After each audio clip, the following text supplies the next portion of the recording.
now out, and the Supreme Court has done a lot of reversals. The main one, of course, being the overturning of the appeal court's decision to sack Governor Caleb Mutfwang, and the people from his party, the legislators from his party, saying that, look, that overturning, of course, it's probably well known that these contestations couldn't go to the Supreme Court for the honorable members, but they are now saying that it's implied that that overturning also affects them. What are your comments there? Well, you see, when people elect us into a position of authority, we live up to that expectation by behaving in a manner that will be recognized as honorable. Being an honorable member means that you understand the Constitution and that you are a Democrat and that you understand that democracy is standing on the strength of the rules of law. That is what defines our democracy. And I expect that if there was to go back to our Constitution, what is the jurisdiction and the final jurisdiction? When appeal court gave a judgment, as far as the Constitution, all matters related to National and State House of Assembly, the court of final jurisdiction. So that is available, and that is a judgment that it cannot be contested.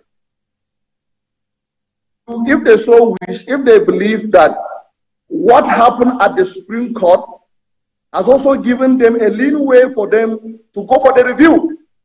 You see, let me also tell you that the Supreme Court judgment came to us too as a surprise. For the part of Falana, who also fronted at some of the decisions that I get some of the classical cases. But you see, we're a Democrat. We will not challenge any. We know that it is a court of final jurisdiction in respect to the issues of the executive.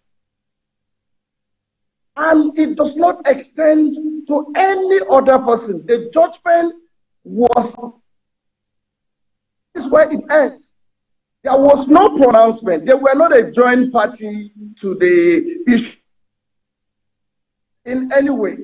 They feel that there is a room for them to contest, the judgment of the appeal court.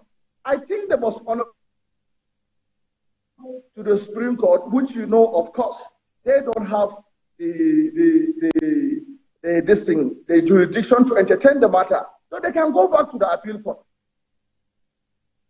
to look for an avenue that you can create commotion and call for a civil unrest and trying to take the law into your hand. So the judgment, according to the way you feel, not according to the law, then I can tell you it is a call for anarchy. The presence of the 16 members at the State House of Assembly yesterday was quite unfortunate. I believe that in their own mind, they truly know that they have gone out of it and that they are not in the good side of history because, like I said, Plateau State must not always be in the public domain for the wrong reasons. We must show leadership. We must control our emotions. We must demonstrate our capacity in terms of adherence to the tenet of democracy. I think we are all Democrats.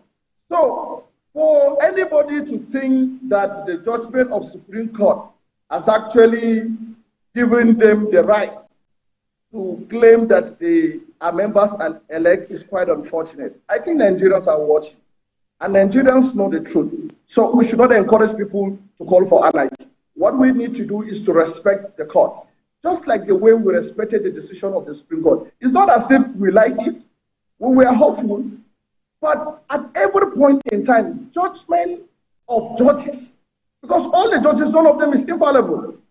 So judgment of judges are judgment that we ought to respect.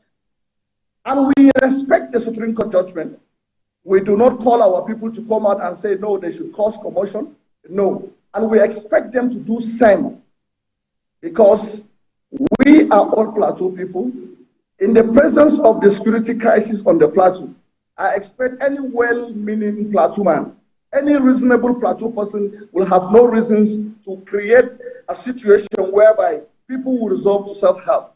It's quite unfortunate, but the world is watching. Tell me about the Mangu